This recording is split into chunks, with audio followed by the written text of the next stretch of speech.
Good morning, everybody. Happy Friday. Good morning. All right, so we've got a couple things that I want to go over today.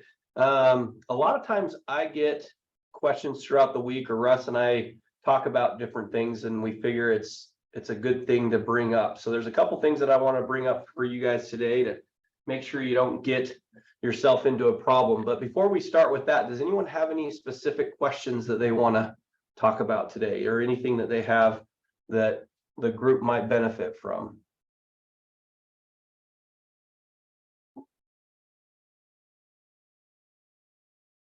Okay. Okay, so I'm going to talk to you about two things today. The first thing I'm going to do is I'm going to pull up an addendum that I got yesterday.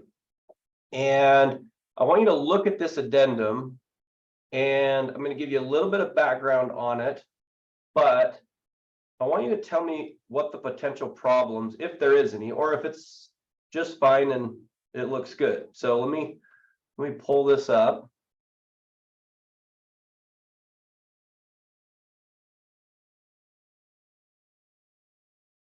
Okay, you should see this addendum. Russ, do you see the addendum? Okay. All right, so I want you to look at this addendum real quick. And I've crossed out the information that we don't need to see, but I want you to look at this. And this addendum was received by our agent, who represents the seller, yesterday from a buyer, and their finance and appraisal deadline was yesterday. So I want you to look at this addendum and tell me what you think. Somebody just chime in and tell me what you think they're trying to do and if they accomplished it. Not you, Russ, because we already talked about it. No, they did not accomplish it. Okay, what were they trying to do, John? They are trying to put forth a option to change the REPSI, and if their option is not accepted, then they're trying to cancel and not have to worry about the due diligence deadline expiring. So they're trying to have this serve as a cancellation if this is not accepted. But the way it's worded, it says that if it is accepted, then this is a cancellation notice. Okay, so in the event this addendum 5 and the rest is not accepted, then this serves as the notice of cancellation. So it's the opposite of that. So if it's not accepted, then it's a cancellation. So they're trying to do the contingent cancellation here. Right. Okay, so what other problems do you see? So yesterday is their financing appraisal deadline, and they received this. Now you should be able to see a couple things that create a few problems that I want to talk to you about. So what do you see? Obviously, it doesn't accomplish what they wanted to. So John, you're absolutely right. It doesn't accomplish it. But why doesn't it accomplish it? If you're representing the seller on this transaction, and to give you a little bit more detail on this, this is $10,000 earnest money that the buyer has on this contract that the agent claims to save. You don't have both signatures agreeing to the cancellation. Yeah, so the seller hasn't accepted it, it hasn't done anything. So based on this, the buyer's going to be canceling based off of saying that if it's not accepted, then they're going to cancel it. So that's right. What else?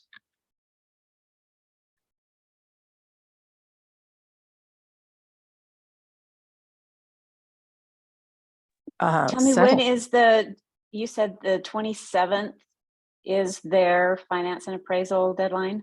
Correct. So they tried to send this in on the last minute. So if they haven't agreed to it, there's no, we talked about this, if there's no agreement before the end of that deadline, then it really isn't accepted or valid. Yeah, okay, so it's not accepted. So let me ask you this, a different question on this. Would the buyer get their earnest money back based off of what they've written on this contract, or would that earnest money now be lost to the seller?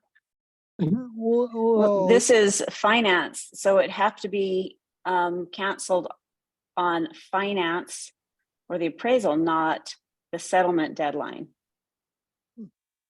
Okay, Right. I'd have to see the rest of the contract, because how much of the earnest money went hard after due diligence deadline based on the line in the REPSI? Was it half? Was it all? Was it zero?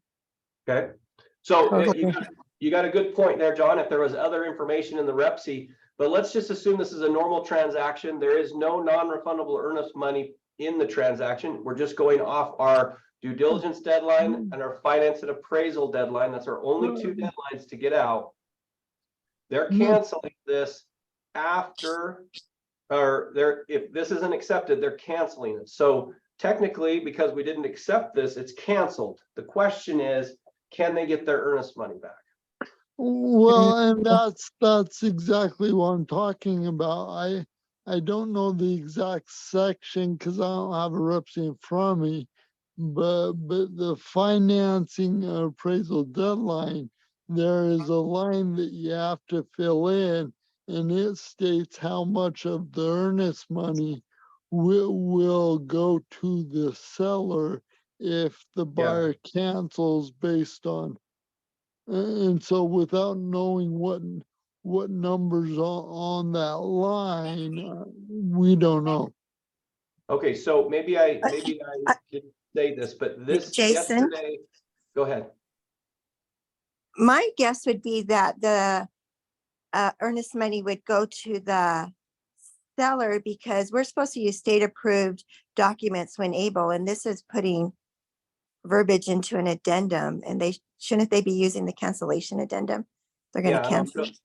I'll show you the cancellation addendum. So, and I'm going to show you where the problem is. And John, I'll address yours as well. But yesterday was their finance and appraisal deadline. So that section you're talking about, 8.3 BI, where there's earnest money, that's between due diligence and finance and appraisal. Once you pass the finance and appraisal deadline, all the earnest money is non-refundable. There isn't another contingency for you to get your earnest money back after the finance and appraisal deadline.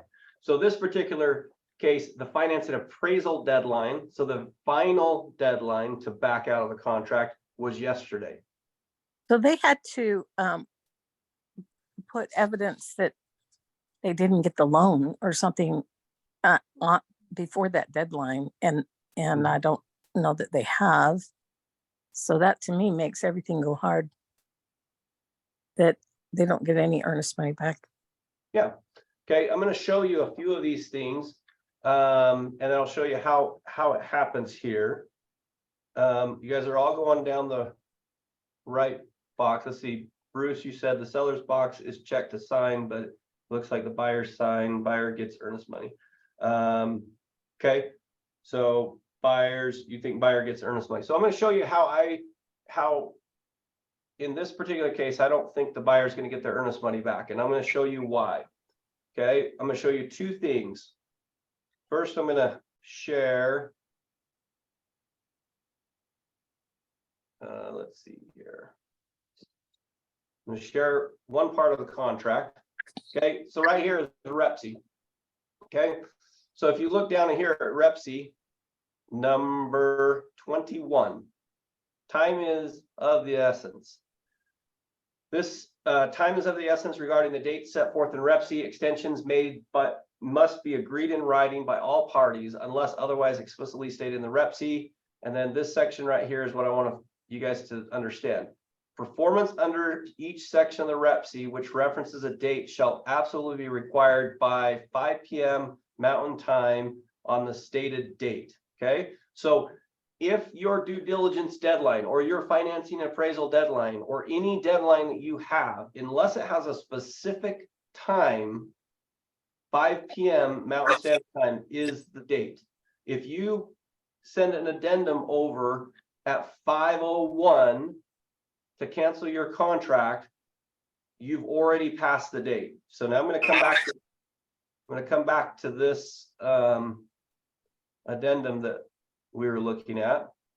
I'm going to show you a couple things and see if it changes your opinion. Okay, so yesterday's financing appraisal deadline, 7 p.m. or on the 27th, yesterday. If you look right here, when was this signed? 4:57 PM. 4:57. So were they in time for the deadline? Yes, they were 3 minutes ahead of the time. Okay, this is when the buyer got it, or the seller got it, up here in the left corner. You see this up here? 5:34. They Okay, so had did no they time to keep- respond to it either. They had 0 time to respond. Now, if you look at this addendum and it says, when is their response deadline? The response deadline says, seller shall have until 9 p.m. on July 27th to cancel it. Or to not accept, or to accept this offer. And if they don't accept it, what happens? It's not accepted. It's not accepted, it's rejected. And then this provision right here, number 2, takes place. In the event that addendum 5, which is this addendum to the REPSI, is not accepted, then this serves as buyer's notice of cancellation of the REPSI. So basically it's saying that if you don't accept this, I'm going to cancel this REPSI. Okay, so this is their notice, but did they cancel before their deadline or after their deadline? After a deadline. They canceled after their deadline. They didn't even sign it until 4:57. Their deadline was up at 5 p.m. And then this other agent put in the buyer and seller regarding the property prior to financing an appraisal deadline. So basically they're saying, I know I did this after the deadline, but I'm going to tell you that I did it before the deadline, which is, you can't just say, hey, I know I did it today, but I actually want you to believe that I did it yesterday. That doesn't happen, especially It in doesn't contracts. matter. It had to get to him before 5, right? It had to get there before 5, but let's By 5. do a hypothetical that this got there at 4 o'clock, give them an hour. Because they wrote this section right here, seller shall have until 9 p.m. to respond. If I was the seller on this, I wouldn't respond until after 5, then their deadline is passed. And then you can respond. Because they have until 9 o'clock to reject this addendum. And it automatically puts that buyer in a position where they're going to lose their earnest money if they decide not to move forward with this transaction. So you see the problem that creates. So I'm going to share one thing that I thought was pretty funny. Let's see here.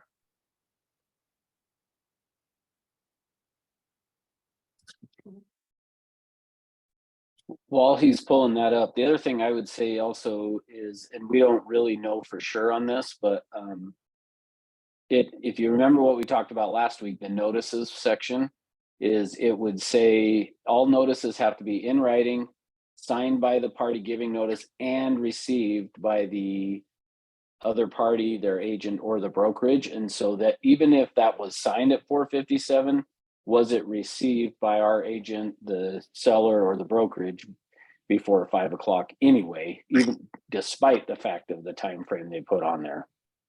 I have a question. Mhm. So we know that this wasn't received before 5 o'clock PM, but what if you were the agent and you got this at 4:59 and you have no way to respond and the response time wasn't 9 o'clock, it was 5 o'clock? Is that fair play? I mean, is that legal to Yeah, do that to some? And I'm actually going to we're going to go through the contingent cancellation. As long as they receive it before the 5 p.m., then the contract would cancel and your client would get their earnest money back. So I'll show you that, but I wanted to show you this. This is pretty funny. So we all have a tendency to try to write words that make us sound smarter than we are. And so I found this thing the other day. Let's see. Hopefully I got the sound working. Brett, Hey, what's up? How would you wish someone happy birthday in legalese? Pursuant to the protocols in our society regarding celebrations for one's birth, I'm obligated to tell you that your parents were successful in coitus and that you were born. Sorry. So I just thought that was funny because as agents, we have a tendency to really want to just flower things up, when in reality, if we just do the addendums that are made for us already, life will be so much easier. All right, so here's the contingent cancellation. Now, if this agent would have done this would have saved their client $10,000 in my opinion. Okay, so we have this contingent cancellation. The design is that I want the seller to do something specific. If they don't do it by a certain time frame, I want to cancel the contract. Now, in order for me to get my earnest money back, I have to cancel the contract by 5 p.m. on or before the date that my finance and appraisal or my due diligence deadline is, whatever date that is. So if I'm waiting until 5 o'clock to do that and it doesn't get received until after 5, I'm going to pass my deadline. And blowing deadlines is one of the biggest ways that we can get in trouble as agents. In fact, we have one of those right now that we're dealing with as a company, where our agent just totally forgot a deadline. And now the sellers or the buyers coming back and suing our agent because they just blew a deadline. Our responsibility as agents is to not blow these deadlines. There's only a couple of them in section 24. There's only a couple deadlines. You're getting paid a lot of money to not miss deadlines. And this is one way you can protect yourself. So let's say that you're coming up on your due diligence deadline or even your finance and appraisal deadline, and you don't have all the answers yet. And you're like, hey, I just need to extend this deadline. And if they don't extend the deadline, I need to save my client's earnest money. If that's my objective. So I'm going to use this addendum right here. The first section is the same as any other addendum. It just basically incorporates it into the contract. Then we go to section 1 right here. Extension of deadlines. Seller and buyer agree to the following deadlines. Check applicable boxes. So you can check one box, you can check both boxes. Due diligence deadline to be extended to this date. Financing and appraisal deadline to be extended to this date. These are the only dates we really need to change in a contract, because those are our ways to get our client out of the contract without losing any earnest money. So we can move those dates. Number 2, notice of cancellation. This is what this agent on the other one was trying to accomplish by writing their own addendum. If for any reason seller does not accept the terms of this addendum in its entirety by the applicable deadline provided below, this addendum shall act as the buyer's written notice of cancellation of the REPC pursuant to the check boxes. So now I'm going to get an opportunity to check the box that I'm going to cancel. So if I've passed my due diligence deadline and I'm going to cancel it, I'm not going to check the due diligence deadline. I've seen this happen before, where you've passed the deadline, and if you canceled based on financing, your client gets their earnest money back. But if you cancel based on due diligence, they don't get their earnest money back.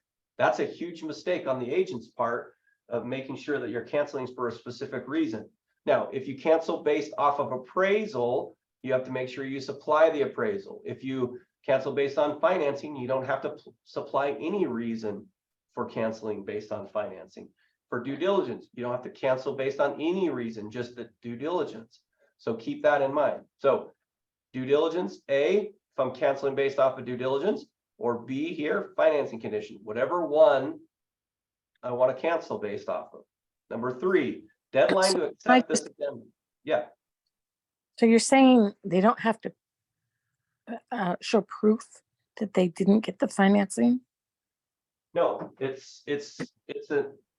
don't have to show proof that you didn't get the financing. It can be basically just like your due diligence deadline, where, hey, I don't feel like the terms are right. Just because somebody, if you look into the contract, the reason for canceling based on financing is that they're not comfortable with the terms of the loan. It doesn't mean that they didn't qualify. They could qualify. It could just be at a rate that they don't like, and they could still get out of the contract. Thanks. Yep. Okay, so number 3, deadline to accept this addendum. So on all the other contracts, it says buyer and seller shall have until, and then you put a time and a date. This addendum doesn't have that. It has this section right here. Deadline to accept this addendum. Seller shall have until A, the last mutually agreed upon due diligence deadline prior to this addendum. So if you're prior to your due diligence deadline, if I'm going to use my due diligence deadline, if you don't move it, I'm going to cancel the contract. I'm going to select A because my due diligence hasn't canceled yet, which means last mutually agreed on due diligence deadline. So what time is my due diligence deadline?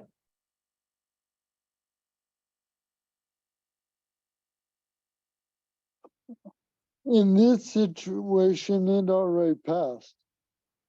Yeah, in this situation it already passed, but the contract says what time? 5. 5. Okay. So 5 p.m. is when that deadline is. So if I cancel this one, so then in this particular case, the last mutually agreed upon finance and appraisal deadline, which would have been yesterday at 5 p.m. So if they would have checked this box and then sent it in, that would have given them, so they signed it at 4:57. If they turned around and sent that to the buyer, so they got it at 4:58, they actually would have been in time before their 5 o'clock. And then, it wouldn't have been very nice for the selling agent because they would have had 2 minutes to get it signed or it would have canceled, but it would have protected their earnest money. So in this particular case, when you're using this contingent cancellation, this is how you protect your client by making sure things can get changed. And if they don't get changed, they automatically can cancel the contract and move. And save your client earnest money. Any questions on that? I just have a comment. Yeah.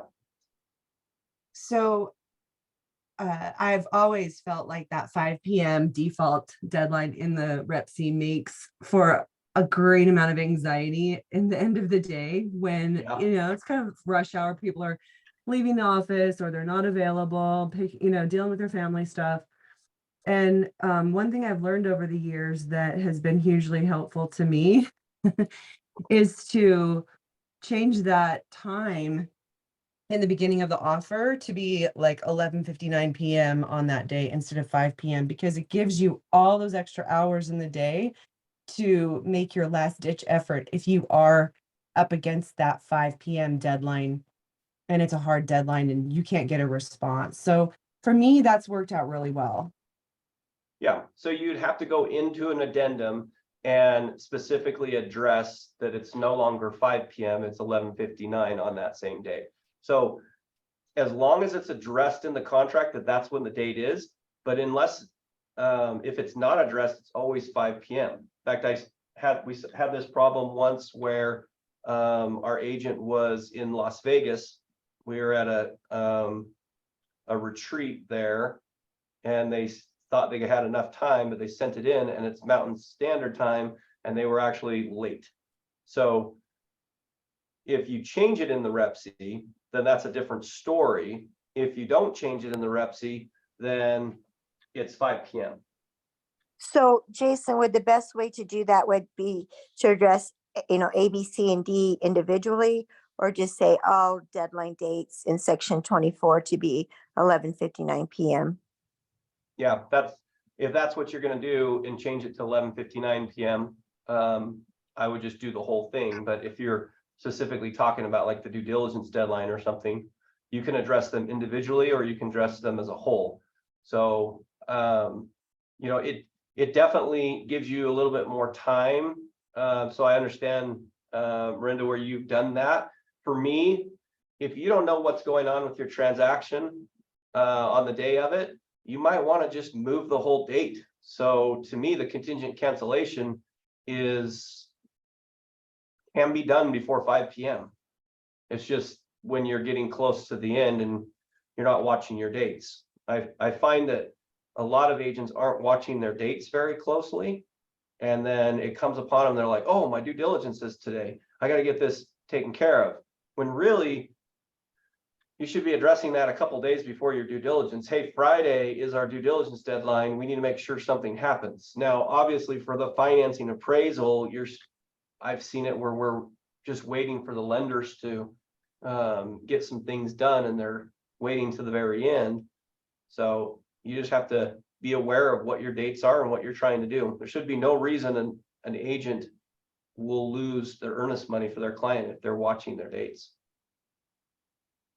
So anyway, I saw that yesterday. I don't know how that's going to turn out, because I think the buyer's agent feels they should get their earnest money back. But I thought this is a good reminder for all of us that we need to be aware of our dates, and there is ways to get out of contracts that protect us, and there's contingencies in our forms to use the forms, and don't try to flower it up with. In fact, it's kind of funny because let me show you this again.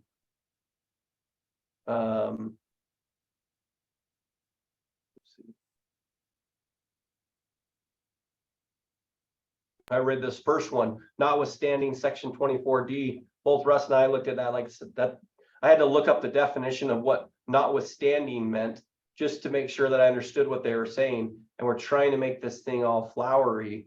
In reality, this whole thing could have been taken care of by one contingent cancellation addendum. And that we see this a lot. So anyway, hopefully that's helpful.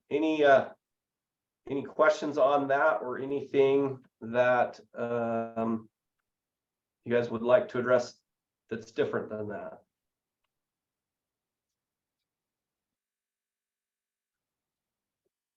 I have a question for Ross. Okay, Russ, you're still on?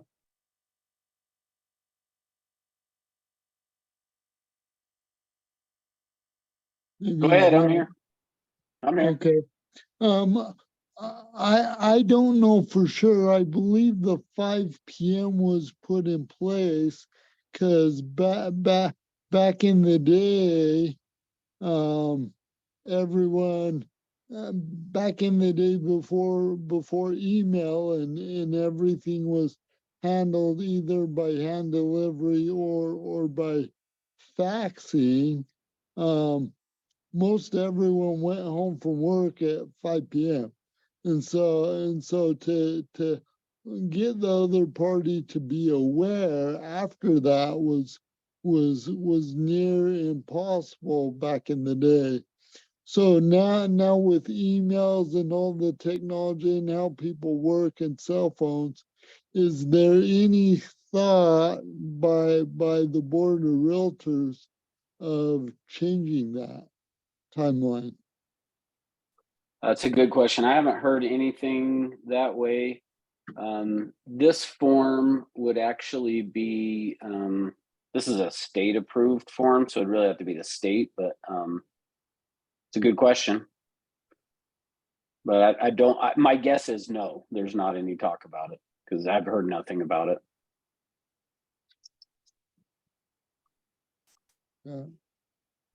Okay. I actually have a question. It's not, so anybody can go, but it's actually on a new build about deadlines with regards to a subject to sell. So if you get a substantial completion and their rep C says to, in effect, settlement to be 7 days after substantial completion, if you have a subject to sell addendum, that is the one that's ruling over. So you're not tied to that deadline, but when you get substantial completion, should you go in and change anything or do an addendum? Did I explain well enough? Well, first of all, if there's anything unclear in your contract, I would always go in and fix it. So if there's two things that contradict each other, basically what it's making is a confusing contract. It could be interpreted in multiple ways. So anytime you have that, I would go back in and do an addendum just to clarify it so everybody's on the same page. So Okay. without looking at the contract, I can't really say you have to or you don't have to, but I can tell you that anytime there's some unclear verbiage in a contract, it's always going to be better for you to go in and do an addendum just so everybody's on the same page. Okay, thank you. Okay, any other questions? The contingency addendum. Oh, Julia, I don't think I can hear you very well. Oh.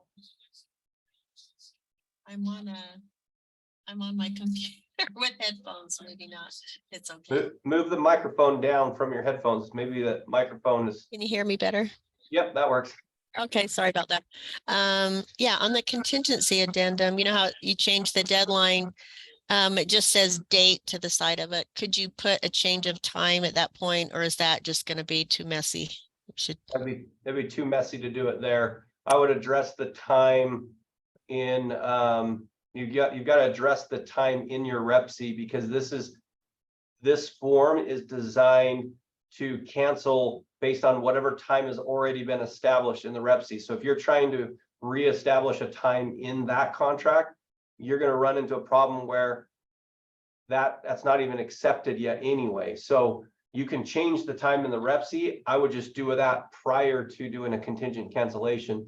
And whatever the contingent cancellation is, it says in there, it's based on whatever time frame was established in the REPC. Yeah, that makes sense. So, okay, well, that's all I've got for you guys today, unless you have any more questions.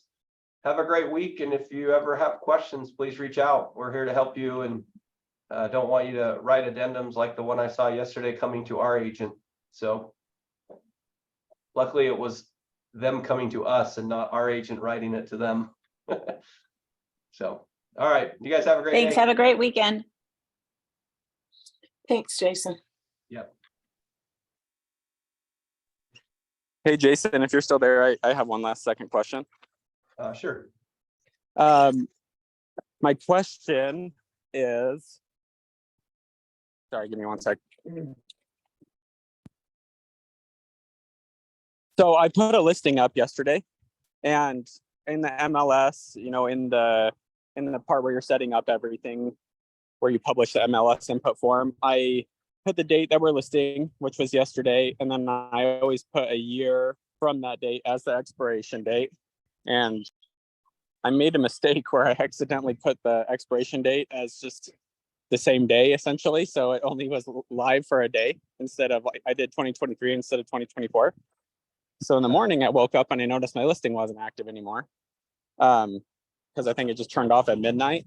I went in and fixed it, but does that pull it off of like pretty much every website that it was on? Or once it's active again, does it basically just put it back active on every website? I guess it just depends on when those websites syndicate, because if they syndicated while it was expired, then it would probably come up for that. But the next time it runs through, it would pick up. So I think it just depends on which website and when they pulled it. Once you get it active again, it should pull the new information.